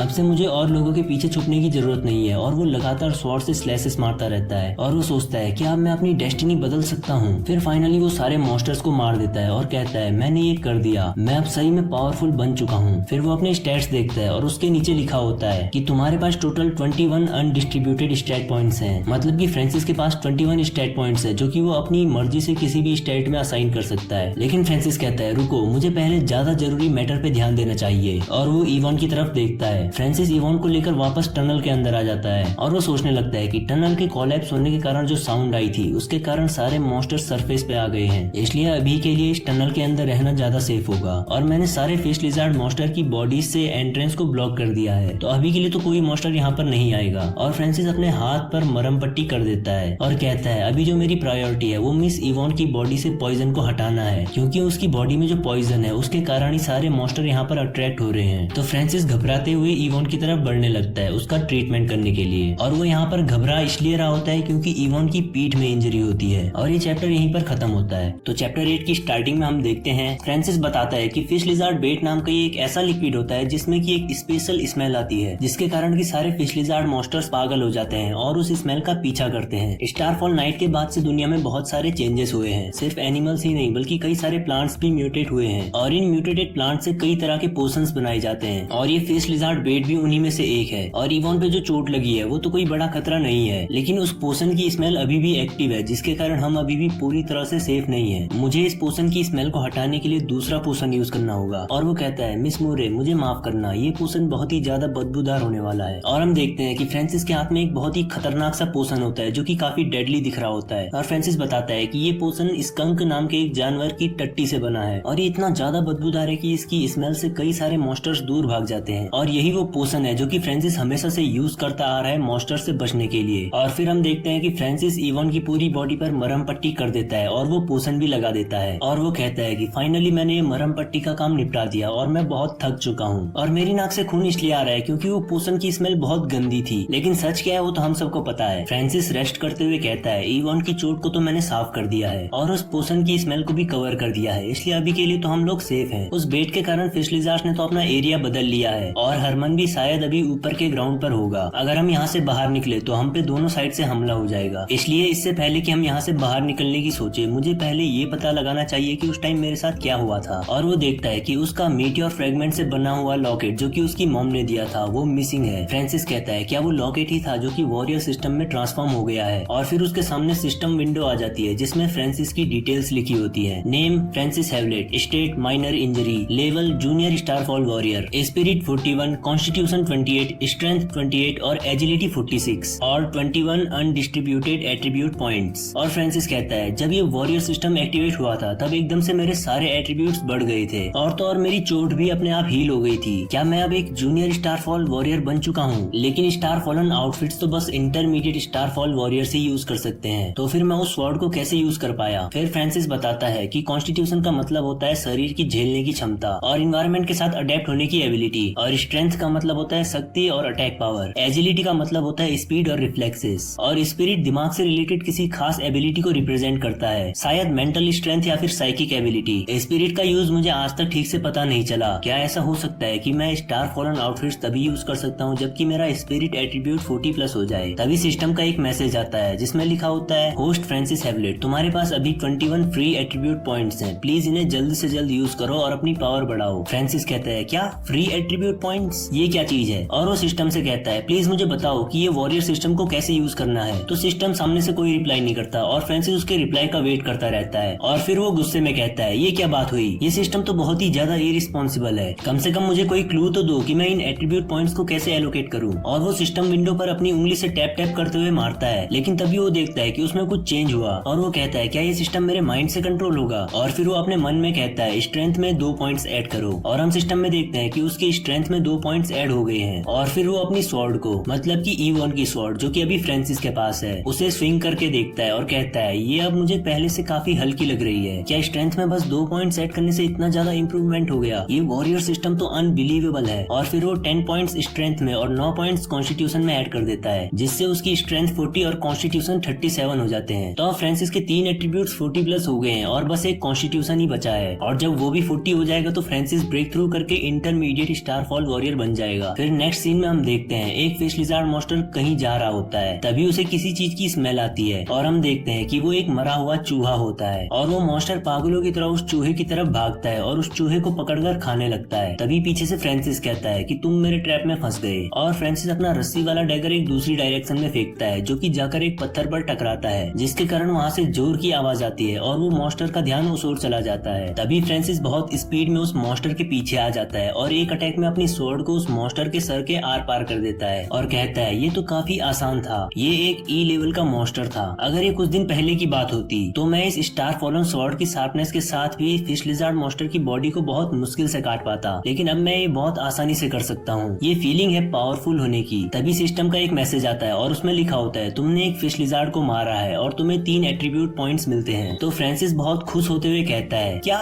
मुझे 3 एट्रीब्यूट पॉइंट्स मिल सकते हैं सिर्फ एक फिश लिजार्ड को मार के? अगर मैं यहाँ के सारे फिश लिजार्ड्स को मार दूं तो मेरी पावर तो, और वो अपने मन में कैलकुलेशन करने लगता है और वो कहता कहता है यहाँ लगभग 50 फिश लिजार्ड्स तो होंगे ही कम से कम। और फिर वो अपना सुपर कंप्यूटर वाला दिमाग यूज करते हुए बहुत बड़ी और खतरनाक वाली कैलकुलेशन करने लगता है। मतलब कि भाई खुद ही देख लो, वो यहाँ पर क्या ही तो कैलकुलेशन कर रहा है। और काफी देर सोचने के बाद वो हैरान होकर कहता है, क्या 150 एट्रीब्यूट पॉइंट्स, इतने में तो मैं सीनियर स्टारफॉल वॉरियर बन जाऊंगा। फिर वो शांत होते हुए कहता है, मुझे पहले इंटरमीडिएट स्टारफॉल वॉरियर में ब्रेक थ्रू करना चाहिए, उसके बाद ही आगे की सोचूंगा। और वो कहता है, मेरा बस कॉन्स्टिट्यूशन एट्रीब्यूट ही था जो कि यहाँ पर 40 से कम था और इसे बस 3 पॉइंट्स चाहिए थे 40 होने के लिए, और अभी मेरे पास एग्जैक्टली 3 एट्रीब्यूट पॉइंट्स हैं। और फ्रांसिस कहता है, मैं अब एक इंटरमीडिएट स्टारफॉल वॉरियर बनने वाला हूँ, और वो अपने कॉन्स्टिट्यूशन में 3 पॉइंट्स को ऐड कर देता है। और फिर हम सिस्टम विंडो में उसके एट्रीब्यूट्स को देखते हैं जो कि सभी 40 प्लस हो जाते हैं। और फ्रांसिस कहता है, भले ही बस कॉन्स्टिट्यूशन में 3 पॉइंट्स ऐड हुए हैं, लेकिन इंटरमीडिएट स्टारफॉल वॉरियर बनना एक बड़ा ब्रेक थ्रू है, जिसके कारण मुझे लगता है कि मेरी ओवरऑल पावर 50% से बढ़ गई है। और वो अपनी स्वॉर्ड को स्विंग करता है और बताता है, स्टारफॉल वॉरियर से ऊपर स्टारफॉल वॉरलॉर्ड्स आते हैं। अगर मैं स्ट्रॉन्ग बन जाऊं तो मुझे अपने फादर को बचाने से कोई नहीं रोक सकता। तो अब मैं शिकार करना चालू करता हूं। और ये चैप्टर तो यहीं पर खत्म हो जाता है, लेकिन यहाँ पर मैं इस मैनवा वर्ल्ड के रैंकिंग सिस्टम के बारे में जो कुछ भी कंफ्यूजन हो रहा है उसे क्लियर कर देता हूँ। तो इस वर्ल्ड में मेनली 3 रैंक्स हैं। सबसे नीचे आते हैं स्टारफॉल वॉरियर्स, फिर उसके ऊपर आते हैं स्टारफॉल वॉरलॉर्ड्स, और उसके भी ऊपर आते हैं स्टारफॉल वॉरगॉड्स। और इन तीनों रैंक्स के भी 3-3 सब पार्ट्स हैं, जूनियर, इंटरमीडिएट और सीनियर। तो मतलब कि टोटल 9 रैंक्स हैं। और अभी हमारा एमसी यहाँ पर पहुंचा है इंटरमीडिएट स्टारफॉल वॉरियर के स्टार्टिंग में, और सिस्टम के अवेकन होने से पहले वो यहाँ पर था इन सबसे नीचे स्टारफॉल रिजर्व में, जो कि कोई रैंक नहीं है, बल्कि इसमें वो लोग आते हैं जो कि अवेकन तो हो गए हैं लेकिन एक ऑफिशियल जूनियर स्टारफॉल वॉरियर नहीं बने हैं। तो इस एक्सप्लेनेशन को यहीं पर खत्म करता हूँ। आई होप कि आप सभी को ये समझ आया हो। तो चैप्टर 9 की स्टार्टिंग में हम देखते हैं फ्रांसिस यहाँ पर कई सारे फिश लिजार्ड्स को मारते हुए जा रहा होता है, और वो कहता है, इन फिश लिजार्ड से निकला हुआ मटेरियल 5000 तक का बिक सकता है, लेकिन बदकिस्मती से मैं इतना ज्यादा मटेरियल कैरी नहीं कर सकता। मैं बस इसके कुछ दांत और स्केल्स ही ले जा सकता हूँ, ये सब कीमती होते हैं। और फ्रांसिस ये सब सोचते हुए जा रहा होता है, और वो अपनी स्वॉर्ड को टनल की दीवारों पर रखकर रगड़ने लगता है, जिससे बहुत तेज आवाज आती है। और उस आवाज को सुनकर 2 फिश लिजार्ड्स यहाँ पर आ जाते हैं। और फ्रांसिस कहता है, फिश लिजार्ड्स तो बहुत जल्दी आ गए, उनकी सुनने की पावर्स देखने से कई ज्यादा होती है। फिर वो दोनों फिश लिजार्ड्स अपनी जीप से फ्रांसिस के ऊपर अटैक कर देते हैं, और फ्रांसिस बहुत स्पीड में उनकी जीप के बीच से डॉज करते हुए उनके पास चला जाता है। तो ये देखकर वो मॉन्स्टर्स फ्रांसिस के ऊपर अपने पंजों से हमला करते हैं, लेकिन फ्रांसिस बहुत तेजी से उनके सामने से गायब हो जाता है और उनके पीछे आ जाता है, और एक स्लैश में ही दोनों के सर काट देता है। और फिर फ्रांसिस उनकी बॉडीज को डिसअसेंबल करने लगता है, मतलब कि उनको काट पीट कर उनके कीमती बॉडी पार्ट्स को निकालने लगता है। और वो कहता है, ये आज का 16वां और 17वां फिश लिजार्ड है जो कि मैंने आज मार दिए हैं। मैंने स्टार्टिंग में तो छुप छुप कर मारना शुरू किया था, पर अब मैं आसानी से 2 फिश लिजार्ड्स को एक साथ हेड ऑन फेस कर सकता हूँ, वो भी इस स्टारफॉल स्वॉर्ड की हेल्प से। और मैं अभी जो है इंटरमीडिएट स्टारफॉल वॉरियर्स में भी टॉप में हूँ, लेकिन मैंने तो ये एक्सपेक्ट किया था कि 50 फिश लिजार्ड्स को मारकर मैं 150 एट्रीब्यूट पॉइंट्स तो कमा ही लूंगा, लेकिन इंटरमीडिएट स्टारफॉल वॉरियर बनने के बाद से मुझे एक फिश लिजार्ड को मारने पर बस एक ही पॉइंट मिल रहा है। और हमें सिस्टम का एक मैसेज दिखाया जाता है जिसमें लिखा होता है, तुमने 2 फिश लिजार्ड्स को मारा है जिससे तुम्हें 2 एट्रीब्यूट पॉइंट्स मिले हैं। और एक और सिस्टम विंडो दिखाई जाती है जिसमें फ्रांसिस के एट्रीब्यूट पॉइंट्स दिखते हैं, और फ्रांसिस ने यहाँ पर अपनी एजिलिटी को बढ़ाकर 50 कर दिया है, और उसके पास 8 फ्री एट्रीब्यूट पॉइंट्स हैं। तो फ्रांसिस कहता है, पहले मुझे एक फिश लिजार्ड को मारने पर 3 पॉइंट्स मिल रहे थे, क्या ये इसलिए था क्योंकि मैं अपने से ज्यादा पावरफुल मॉन्स्टर को मार रहा था? और वो कहता है, भले ही अभी के लिए मैं सीनियर स्टारफॉल वॉरियर नहीं बन पाऊंगा, लेकिन जितनी पावर मुझ में अभी है उसके साथ मैं मिस मोरे को तो यहाँ से बाहर निकाल ही सकता हूँ। हाँ, लेकिन ये सिर्फ तभी हो पाएगा अगर यहाँ कोई और हाई लेवल का मॉन्स्टर ना हो। तो तभी वो चलते चलते नोटिस करता है कि यहाँ पर तो पानी है, और वहाँ दूसरी ओर से किसी मॉन्स्टर के चिल्लाने की आवाज आ रही होती है। तो फ्रांसिस चुपके से वहाँ देखता है और कहता है, ये तो एक म्यूटेंट क्रिएचर है। और हमें उस मॉन्स्टर के बारे में बताया जाता है कि ये 2 सर वाला क्रोकोडाइल है, और ये एक तरह का ई लेवल म्यूटेंट मॉन्स्टर है। फिर बताया जाता है कि ये म्यूटेंट मॉन्स्टर जो है 2 तरह के मॉन्स्टर का कॉम्बिनेशन है। इसकी पावर तो बहुत ज्यादा बढ़ चुकी है और इसका डेंजर लेवल भी बहुत ज्यादा बढ़ चुका है। तभी हम देखते हैं कि कुछ 2-3 फिश लिजार्ड्स वहाँ पर आ जाते हैं, और ये 2 हेडेड क्रोकोडाइल उन्हें देख लेता है। तो ये अपने दोनों मुंह से उन पे अटैक कर देता है, और ये यहाँ पर अपनी जीप से अटैक कर रहा होता है, और ये एक ही अटैक में तीनों फिश लिजार्ड को मार देता है, और फिर उन्हें अपनी जीप से पकड़कर अपनी ओर खींचता है और खा जाता है। फ्रांसिस ये देखकर एकदम ही शॉक हो जाता है और कहता है, इसने 3 फिश लिजार्ड्स को एक झटके में मार दिया। इसकी स्ट्रेंथ तो एक सीनियर स्टारफॉल वॉरियर के बराबर होगी, और मेरा इसके सामने टिकने का कोई चांस नहीं है, इसलिए मुझे पहले वापस चले जाना चाहिए। और वो इवॉन के पास आ जाता है और कहता है, मिस मोरे पे जो फिश लिजार्ड को अट्रैक्ट करने वाला पोशन लगा था वो काफी हद तक खत्म हो चुका है, पर इवॉन को काफी चोट लगी थी और उसकी मदद के बिना मैं उस बड़े मॉन्स्टर को नहीं मार पाऊंगा। और इस टनल का एग्जिट भी उस 2 सर वाले क्रोकोडाइल के पीछे ही है, और तो और इस डंजन का एग्जिट भी उसके पास में ही है। तो हमें इसी एग्जिट से बाहर निकलना होगा, जिसके लिए पहले उस मॉन्स्टर को मारना जरूरी है। अगर हम किसी और एग्जिट से निकलने की कोशिश करते हैं तो हो सकता है हमें हरमन और उसकी टीम मिल जाए, जिससे कि हमारी मुसीबत और बढ़ सकती है। मुझे क्या करना चाहिए? और फ्रांसिस ये बोलते हुए इवॉन का ट्रीटमेंट कर रहा होता है, लेकिन तभी इवॉन की आंखें खुल जाती हैं और फ्रांसिस बहुत ही ज्यादा डर जाता है और एम्बेरेस हो जाता है, क्योंकि वो ऐसी पोजीशन में होता है कि इवॉन पक्का उसका गलत मतलब समझेगी। और फ्रांसिस डरते हुए अपनी सफाई में कहता है, मैं तो बस तुम्हारी वुंड्स को साफ कर रहा था, क्या तुम मेरी बात पर भरोसा करोगी? तो इवॉन कहती है, मुझे भरोसा है, और वो बहुत स्पीड में अपना डैगर फ्रांसिस के गले पर रख देती है और फ्रांसिस के प्राण निकलने ही वाले होते हैं। वो कहता है, मिस मोरे प्लीज मुझे एक्सप्लेन करने दो। तो इवॉन फ्रांसिस की काफी तुड़ाई करती है और फ्रांसिस के सर पर गोला उड़ जाता है। आपके यहाँ इस गोले को क्या कहते हैं, कमेंट करके बताना। और फ्रांसिस इवॉन को सब कुछ एक्सप्लेन कर देता है। फिर इवॉन कहती है, अच्छा तो तुमने सारे फिश लिज़ार्ड्स को मारा और मुझे यहाँ लेकर आए, इसका मतलब कि तुम अभी तक अपनी पावर्स को छुपा रहे थे। तुम वाकई में अपनी पावर्स को हाइड करने में काफी अच्छे हो। फ्रांसिस अपने मन में कहता है, मैं उसे वॉरियर सिस्टम के बारे में तो नहीं बता सकता, इसलिए मैं अभी के लिए इसी झूठ को कंटिन्यू करता हूँ। और वो इवॉन से कहता है, एक्चुअली मेरे फादर जो है वो farmer military commander Harley Hewlett हैं। और इवॉन हैरान होकर कहती है, क्या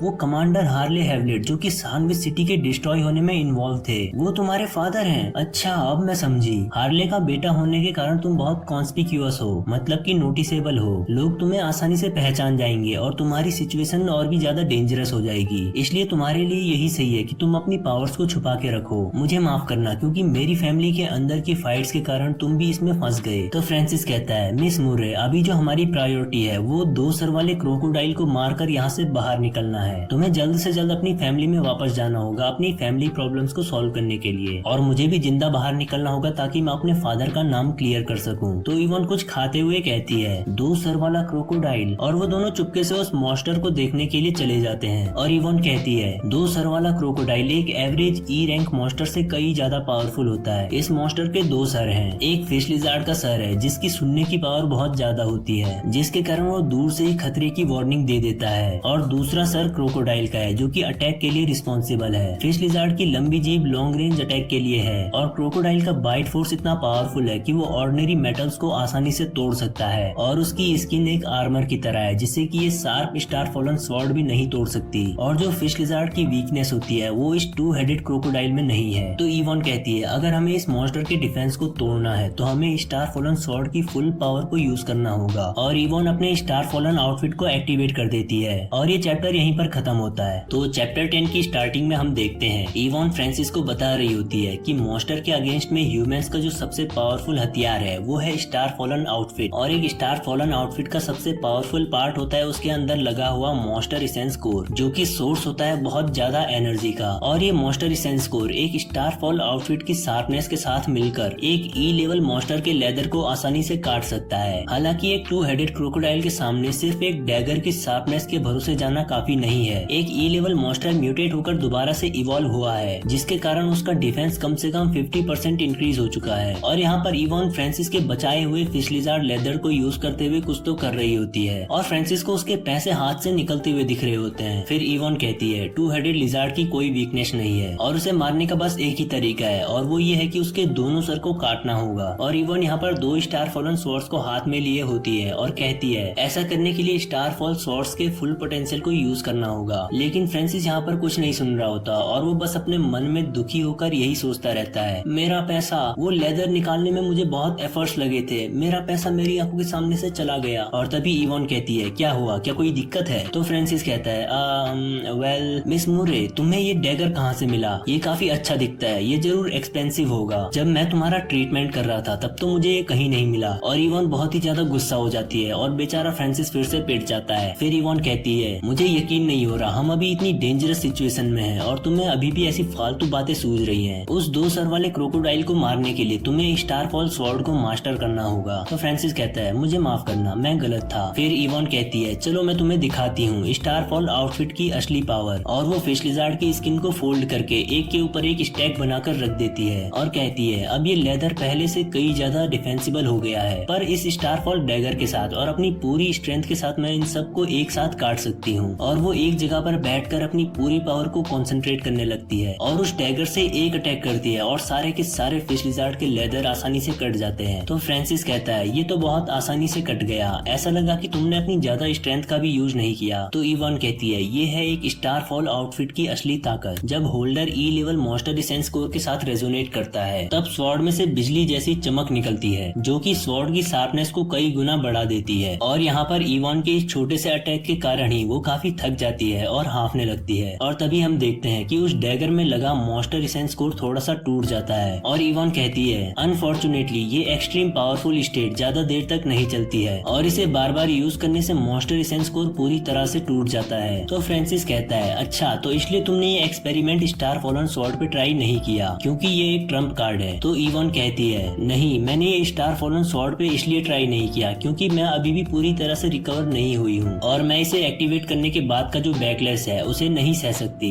इसलिए तुम्हें इस चीज को मास्टर करना होगा कि स्टारफॉल आउटफिट को कैसे एक्टिवेट करते हैं। तो फ्रांसिस डरते हुए कहता है क्या मैं? तो इवान कहती है हाँ तुम, और तुम्हारे पास सिर्फ 3 दिन है इसको मास्टर करने के लिए। फिक्र मत करो, मैं तुम्हें सिखाऊंगी। फिर फ्रांसिस की ट्रेनिंग स्टार्ट हो जाती है और वो फिश लिजार्ड से लड़ने लगता है और वो बहुत स्पीड में उन सबको मार रहा होता है। तो इवान कहती है मॉन्स्टर एसेंस कोर के साथ रेजोनेट करने के लिए तुम्हें काफी लंबे समय तक मॉन्स्टर से लड़ना होगा और किसी स्पेशल गॉड गिफ्टेड पर्सन को भी यहाँ पर कम से कम 6 महीने लग जाते हैं इसे सीखने में। हालांकि ज्यादातर लोग इसे कभी नहीं सीख पाते, लेकिन फ्रांसिस तुम अलग हो। तुम काफी यंग हो लेकिन तुम एक इंटरमीडिएट स्टारफॉल वॉरियर बन चुके हो। तुम एक्स्ट्रा ऑर्डिनरी हो, तुम जरूर से ये कर दोगे। और हम देखते हैं फ्रांसिस एक स्लैश में ही मॉन्स्टर का सर काट देता है और कहता है अभी थोड़ा सा ही टाइम हुआ है पर मैं काफी थक चुका हूँ। इवान ने कहा था कि मॉन्स्टर से फाइट करते वक्त रेजोनेंस को समझना ज्यादा आसान होता है, लेकिन मुझे अभी तक कुछ भी रेजोनेंस जैसा सेंस नहीं हो रहा है। वहीं दूसरी ओर हम देखते हैं इवान को छींक आ रही होती है और वो कहती है कौन है जो मुझे याद कर रहा है। और वो फ्रांसिस से कहती है तुमने लगातार कई सारे फिश लिजार्ड्स को मारा है पर इतने लंबे टाइम के बाद भी तुमने रेजोनेंस को टच तक नहीं किया। हालांकि मुझे खुद भी 2 दिन लगे थे स्टार फॉलन स्वॉर्ड को मास्टर करने में, वो भी इसलिए क्योंकि मेरे पास नेचुरल स्वॉर्ड सेंसिंग एबिलिटी थी जो कि मेरे लिए एक एडवांटेज था। पर अभी हमारे पास सिर्फ 3 दिन है। अगर मैं 3 दिन के अंदर मोरे फैमिली की जो सेरेमनी होने वाली है उसमें नहीं जा पाई तो इसके कॉन्सिक्वेंसेस बहुत खतरनाक होंगे और इसमें तुम्हारे फादर भी इन्वॉल्व होंगे। मुझे माफ करना फ्रांसिस, अभी मैं बस तुम्हारे भरोसे हूँ और मैं कुछ भी नहीं कर सकती। तभी हम देखते हैं सिस्टम का एक मैसेज आता है और वो कहता है होस्ट फ्रांसिस हैवलेट, सिस्टम ने डिटेक्ट किया है कि स्टार फॉलन स्वॉर्ड अभी एक्टिवेट नहीं हुई है। क्या तुम 10 एट्रीब्यूट पॉइंट्स को यूज करके इसे एक्टिवेट करना चाहोगे? और उसके नीचे लिखा होता है कि फ्रांसिस के पास यहाँ पर एग्जैक्टली 10 फ्री एट्रीब्यूट पॉइंट्स हैं। तो फ्रांसिस कहता है एक्टिवेट स्टार फॉलन स्वॉर्ड, क्या इसका मतलब ये है कि मैं एट्रीब्यूट पॉइंट्स को यूज करके डायरेक्टली स्वॉर्ड के अंदर लगे मॉन्स्टर एसेंस कोर से रेजोनेट कर सकता हूँ? डैम, तुमने मुझे पहले क्यों नहीं बताया? तो सिस्टम कहता है कि ई लेवल स्टार फॉलन आउटफिट को एक्टिवेट करने की कंडीशन है कि होस्ट को इंटरमीडिएट स्टारफॉल वॉरियर होना चाहिए और उसके पास कम से कम 10 फ्री एट्रीब्यूट पॉइंट्स होने चाहिए। तो फ्रांसिस स्टारफॉल स्वॉर्ड को एक्टिवेट कर देता है और कहता है मेरे एट्रीब्यूट पॉइंट्स तो वापस से 0 हो गए और वो स्वॉर्ड एक्टिवेट होने लगती है जिससे फ्रांसिस की पूरी बॉडी में बिजली चमकने लगती है। और फ्रांसिस कहता है क्या ये है स्टार फॉलन स्वॉर्ड का रेजोनेंस? और सिस्टम का एक और मैसेज आता है star fallen sword activated and activation feature है शार्पनेस। पर तभी फ्रांसिस एकदम से जमीन पर गिर जाता है, उसकी बॉडी में एनर्जी खत्म हो जाती है और वो हेल्प मांगने लगता है। तभी वहाँ पर इवान आ जाती है और वो कहती है बेवकूफ कहीं के, स्टारफॉल आउटफिट के साथ रेजोनेंस में रहने से सिर्फ मॉन्स्टर की एनर्जी कंज्यूम नहीं होती बल्कि ये यूजर के लिए भी एग्जॉस्टिंग होता है। तुम्हें तो बेसिक्स भी नहीं पता और तुम बस कूल बनने की एक्टिंग कर रहे थे। लेकिन तभी वो देखती है कि फ्रांसिस ने सक्सेसफुली कर दिया है और वो कहती है मुझे यकीन नहीं हो रहा कि तुमने ये कर दिया। और वो फ्रांसिस को एक एनर्जी पोशन देते हुए कहती है थैंक यू इडियट। फिर हम अगले सीन में देखते हैं उस 2 सर वाले क्रोकोडाइल को और फ्रांसिस एकदम ही कूल से लुक में उस पर अटैक करते हुए कहता है मॉन्स्टर भाड़ में जाओ। और ये चैप्टर यहीं पर खत्म हो जाता है। तो चैप्टर 11 की स्टार्टिंग में हम देखते हैं फ्रांसिस कहता है डेस्पिरेशन से जो पावर आती है वो बहुत ही शानदार होती है और फ्रांसिस बहुत स्पीड में उस 2 हेडेड क्रोकोडाइल के ऊपर अटैक करने को चला जाता है। लेकिन वो मॉन्स्टर भी एकदम रेडी होता है और बहुत तेजी से चिल्लाते हुए लॉन्ग रेंज में अपनी जीप से फ्रांसिस के ऊपर अटैक कर देता है। लेकिन फ्रांसिस अपनी एजिलिटी का यूज करते हुए उसकी जीप को डॉज करता रहता है और उसके नजदीक चला जाता है और कहता है बहुत अच्छे, अब ये मेरी अटैक रेंज के अंदर आ गया है। अगर मैं इसका फिश लिजार्ड वाला सर काट दूं तो इसकी आधी पावर तो वैसे ही खत्म हो जाएगी और ये लॉन्ग रेंज में अटैक नहीं कर पाएगा। लेकिन फ्रांसिस इतना बोलता ही है कि तभी वो मॉन्स्टर अपनी टेल से फ्रांसिस के ऊपर अटैक कर देता है और फ्रांसिस अपनी स्वॉर्ड से उसे ब्लॉक करने की कोशिश करता है। लेकिन मॉन्स्टर का अटैक बहुत फास्ट होता है और फ्रांसिस उसे ब्लॉक नहीं कर पाता और उस अटैक के इम्पैक्ट से दूर जाकर दीवार में टकराता है। और इवान चिल्ला कर कहती है फ्रांसिस तुम ठीक तो ओह, फ्रांसिस कहता है मेरी गलती थी जो मैंने इसे अंडर एस्टिमेट किया। मैंने एक्सपेक्ट नहीं किया था कि इसकी टेल का अटैक इतना पावरफुल होगा और ये इतना फास्ट था कि मुझे तो टाइम ही नहीं मिला स्वॉर्ड को यूज करने का। और हम देखते हैं कि फ्रांसिस एक अटैक से ही काफी जख्मी हो जाता है और गुस्से में कहता है ये मॉन्स्टर, मुझे डर है कि इसकी पावर एक डी रैंक मॉन्स्टर के जितनी है। तभी वो मॉन्स्टर भागते हुए फ्रांसिस की ओर आने लगता है और फ्रांसिस के ऊपर बाइट अटैक करता है, पर फ्रांसिस बहुत स्पीड में वहां से निकलकर उसे डॉज कर देता है और कहता है कितना खतरनाक अटैक था, मैं सोच भी नहीं सकता कि क्या होता अगर वो मुझे बाइट कर देता तो। लेकिन फ्रांसिस के दूर जाते ही वो मॉन्स्टर अपनी जीप से फ्रांसिस पर अटैक कर देता है और फ्रांसिस उसकी जीप को डॉज करते हुए उसके पास आ जाता है। लेकिन मॉन्स्टर फिर से फ्रांसिस पे टेल से अटैक कर देता है, मगर इस टाइम फ्रांसिस उसे डॉज कर देता है और मॉन्स्टर से थोड़ा दूर चले जाता है। लेकिन फ्रांसिस के दूर जाते ही वो मॉन्स्टर वापस से अपनी जीप से फ्रांसिस पे अटैक कर देता है और वो अटैक फ्रांसिस के सर पर लग जाता है और फ्रांसिस जैसे तैसे वहां से बच के भाग जाता है और एक पत्थर के पीछे जाकर छुप जाता है और हाँफने लगता है। फ्रांसिस कहता है एक ई लेवल म्यूटेंट मॉन्स्टर, मुझे इसमें कोई वीकनेस या कोई फ्लॉज नहीं दिख रहे। मुझे लगा मेरे पास वॉरियर सिस्टम है और मेरी पावर एक इंटरमीडिएट वॉरियर के बराबर है और मेरे पास ये स्टार फॉलन स्वॉर्ड है, जिसके कारण मैंने इस मॉन्स्टर को अंडर एस्टिमेट कर दिया। तभी पीछे से इवोन कहती है फ्रांसिस वापस आ जाओ, तुम इसे नहीं मार सकते। तो फ्रांसिस कहता है तुम्हें बहुत चोट लगी है इसलिए तुम छुप कर रहो। और फ्रांसिस बताता है म्यूटेंट मॉन्स्टर्स भी कई तरह के होते हैं, कुछ तो एक्सट्रीमली पावरफुल होते हैं और कुछ बहुत वीक होते हैं और ये डिपेंड करता है उनकी विशेषताओं पे। जैसे कि इस टू हेडेड क्रोकोडाइल के पास long range attack, medium range attack और शॉर्ट रेंज अटैक है और उसके साथ साथ बहुत ही मजबूत लेदर भी है, जिसके कारण ये एक ही टाइम पर ऑफेंसिव और डिफेंसिव दोनों है। और साथ ही ये एक बॉस मॉन्स्टर होने के कारण इसकी पावर किसी डी रैंक मॉन्स्टर से कम नहीं है। ऐसे मॉन्स्टर को तो वही मार सकता है जिसके पास कोई ई लेवल मार्शियल स्किल हो या फिर कोई टैलेंट हो, जैसे कि इवोन का स्वॉर्ड सेंसिंग टैलेंट है। लेकिन मैं अभी रिट्रीट नहीं कर सकता, अगर मैं 3 दिन के अंदर इवोन को यहाँ से बाहर नहीं निकाल पाया तो मुझ पर उसे मारने का इल्जाम लगाया जाएगा और मेरे फादर को भी इसमें इन्वॉल्व किया जाएगा और उन्हें डेथ पेनल्टी दे दी जाएगी। मुझे यहाँ से बाहर निकलना ही होगा। फिर सीन फ्लैशबैक में चला जाता है 12 साल पहले। फ्रांसिस कहता है सानवी सिटी में एक मॉन्स्टर वेव आई थी और जिसके बाद से मेरी मदर गायब हो गई और कभी नहीं मिली। फिर फ्रांसिस और उसके फादर फ्रांसिस की मॉम की कब्र के सामने खड़े होते हैं और फ्रांसिस रोते हुए कहता है आप ऐसा क्यों कह रहे हैं कि मॉम मर चुकी है, जबकि हमें तो उनकी डेड बॉडी भी नहीं मिली, मॉम जरूर जिंदा होंगी। हार्ले कहता है भगवान तुम्हारी आत्मा को शांति दे, मैं फ्रांसिस का अच्छे से ख्याल रखूंगा और मैं इस दुनिया के सारे मॉन्स्टर्स को मार दूंगा तुम्हारा रिवेंज लेने के लिए। फिर सीन वापस प्रेजेंट में आ जाता है। फ्रांसिस एक पत्थर के पीछे छुपा था लेकिन वो मॉन्स्टर फ्रांसिस को ढूंढ लेता है और वो फ्रांसिस पे पीछे से अटैक कर देता है। लेकिन फ्रांसिस उसको डॉज करते हुए कहता है मेरे फादर को जरूर फंसाया जा रहा है, मुझे यहाँ से बाहर निकलना होगा और सच का पता लगाना होगा। मैं अपने फादर का नाम क्लियर करूंगा और ये करने के लिए मैं अपनी जिंदगी तक दाव पे लगा दूंगा। और फ्रांसिस एकदम जोश में लड़ाई करने के लिए रेडी हो जाता है। तभी सिस्टम का एक मैसेज आता है और उसमें लिखा होता है होस्ट फाइटिंग करने के लिए बहुत डेस्परेट है, जिसके कारण गिफ्टेड स्किल परसेप्शन एक्टिवेट हो गई है। फ्रांसिस कहता है क्या गिफ्टेड स्किल परसेप्शन? फिर सिस्टम का एक और मैसेज आता है और उसमें इस स्किल की डिटेल्स लिखी होती है। परसेप्शन एक जूनियर लेवल की स्किल है जो कि 10 मीटर के डायमीटर में किसी भी मूवमेंट को या किसी भी चेंजेस को सेंस कर सकती है। और फिर हम देखते हैं कि वो रडार की तरह सब कुछ सेंस करने लगता है। तभी वो मॉन्स्टर फ्रांसिस के पीछे से अटैक करने को आ जाता है और फ्रांसिस कहता है ये तो मेरे पीछे का सीन है, क्या बात है, मैं अपने पीछे क्या हो रहा है वो भी देख सकता हूँ, ये तो कमाल है। और वो पीछे पलट कर देखता है कि इस मॉन्स्टर की अटैक स्पीड कम हो रही है, यही मौका है। और वो अपनी पूरी पावर लगाकर स्वॉर्ड का एक स्लैश मारता है जिससे उस मॉन्स्टर के दोनों सर और टेल एक साथ कट जाते हैं। और इवोन ये देखकर एकदम ही शॉक हो जाती है और फ्रांसिस यहाँ पर एकदम ही कूल से लुक में खड़ा होता है और उसके अंदर से ब्लू कलर का ऑरा निकल रहा होता है और वो कहता है मिस मूरे हमें यहाँ से निकलना चाहिए। तभी सिस्टम का मैसेज आता है और उसमें लिखा होता है मॉन्स्टर को मार के 3 एट्रीब्यूट पॉइंट्स मिले हैं। तो फ्रांसिस कहता है 3 एट्रीब्यूट पॉइंट्स, क्या ये भी एक ओवर स्टेपिंग किल था? और हम देखते हैं सिस्टम का एक और मैसेज आता है ई लेवल म्यूटेंट मॉन्स्टर इसेंस को डिटेक्टेड। और ये चैप्टर यहीं पर खत्म होता है। तो चैप्टर 12 की स्टार्टिंग में हम देखते हैं फ्रांसिस ने एक ई लेवल म्यूटेंट क्रोकोडाइल मॉन्स्टर को मार दिया होता है और सिर्फ मारा नहीं बल्कि उसके दोनों सर काट दिए और उसकी बॉडी के टुकड़े टुकड़े कर दिए और तो और उसके लेदर से लेके दांत, नाखून, मॉन्स्टर इसेंस को सब कुछ निकाल लिया फ्रांसिस ने। फिर नेक्स्ट सीन में दिखाया जाता है फ्रांसिस और इवोन उस टनल से बाहर आ जाते हैं और फ्रांसिस ने यहाँ पर इवोन को अपनी पीठ पर कैरी कर रखा होता है क्योंकि वो अभी तक पूरी तरह से रिकवर नहीं होती है। इवोन कहती है हम मॉन्स्टर लेयर के एग्जिट के काफी करीब हैं और फ्रांसिस बिना रुके भाग रहा होता है। उसकी आंखों में सिर्फ एक ही मिशन है, इवोन को जिंदा वापस पहुंचाना। वो एक ऊंची बिल्डिंग से नीचे जंप करता है और जैसे ही जमीन पर लैंड करता है उसके इम्पैक्ट से इवोन को झटका लगता है और इवोन का सीना फ्रांसिस की पीठ पर लगता है। इवोन शॉक हो जाती है और शर्मा जाती है और फ्रांसिस की नाक से थोड़ा खून निकलने लगता है। इवोन को बहुत ही ज्यादा गुस्सा आ जाता है और वो फ्रांसिस को पीटने ही वाली होती है, लेकिन तभी वो अपने गुस्से को रोक लेती है और हल्का सा ब्लश करते हुए शांत हो जाती है। फिर वो धीरे से कहती है मुझे बचाने के लिए शुक्रिया। फ्रांसिस फ्रांसिस, अगर तुम नहीं होते तो मैं वहाँ से जिंदा नहीं बचती। फ्रांसिस कहता है, आपको शुक्रिया करने की जरूरत नहीं है मिस मूरे, मैं अपनी भी जान बचा रहा था और हम दोनों ने मिलकर साथ में अपनी जान को दांव पर लगाया है। आप ऐसा कहेंगी तो लगेगा जैसे कि हम अजनबी हैं। इवॉन हल्का सा मुस्कुराती है और थोड़ा प्यार भरे लहजे में कहती है, लेकिन तुम तो अब भी मुझे मिस मूरे बुलाते हो। तो फ्रांसिस भी मुस्कुराते हुए कहता है, ठीक है जैसा तुम कहो इवॉन। और वो दोनों मुस्कुराते हैं, लेकिन तभी फ्रांसिस कुछ फील करता है और वो एकदम से पीछे की तरफ जंप करता है और तुरंत ही उस जगह पर एरोस की बारिश हो जाती है। फिर आगे से नाइजेल चलते हुए आता है और एक ईविल लुक के साथ कहता है, वो देखो तो कौन आया है, मिस मूरे और कैनन फॉडर। मुझे लगा था तुम लोग टनल से बाहर नहीं निकल पाओगे, मैं तो कुछ लोगों को तुम्हें रेस्क्यू करने के लिए भेजने वाला था। फ्रांसिस अपने मन में कहता है, नाइजेल, इन जैसे लोगों से तो मेरी तकदीर जुड़ी लगती है। नाइजेल थोड़ा सरकास्टिक होकर कहता है, मिस मूरे, तुम वाकई में मूरे फैमिली की जीनियस हो। इतनी बुरी चोट के बाद भी मॉन्स्टर से लड़कर बाहर निकल आई। तुम्हारे अंकल ने कहा था कि मैं एग्जिट पॉइंट पर तुम्हारा वेट करूं। लगता है वो तुम्हें अच्छी तरह से जानते हैं। इवॉन गुस्से से कहती है, नाइजेल, जब मैं वापस जाऊंगी तो तुम बच नहीं पाओगे। नाइजेल इविल स्माइल के साथ कहता है, तुम कितनी भोली हो, तुम्हें क्या लगता है मैं तुम्हें वापस जाने दूंगा? तुम्हें कब से पाने की ख्वाहिश थी मुझे और आज तुम मुझे मिली हो। आज तो तुम्हारे साथ अच्छा वक्त बिताऊंगा, फिर तुम जा सकती हो बस एक बार, जब मैं चाहूँ। वो अपने दोस्तों को बोलता है, तुम में से जो भी इस कैनन फॉडर को मारेगा वो यहाँ पर मेरे बाद दूसरा बंदा होगा जो कि इवॉन के साथ वक्त बिताएगा। और यहाँ पर वक्त बिताने का क्या मतलब है वो तो आप समझ ही जाओ। फिर दो टीम मेंबर आपस में लड़ते हैं, मैं पहले जाऊंगा, नहीं मैं पहले जाऊंगा, देखते हैं कौन ज्यादा तेज है। और दोनों के दोनों फ्रांसिस के ऊपर अटैक कर देते हैं। फ्रांसिस एकदम ही डार्क से लुक में और इंटेंस ऑरा के साथ कहता है, नाइजेल, तुम अभी तक सिचुएशन को नहीं समझे हो। वो अपनी स्टार फॉलन स्वॉर्ड निकालता है और एक ही स्लैश में नाइजेल के दोनों टीममेट्स के दो दो टुकड़े कर देता है और इवॉन अब भी उसकी पीठ पर ही होती है। नाइजेल एकदम ही शॉक हो जाता है और कहता है, क्या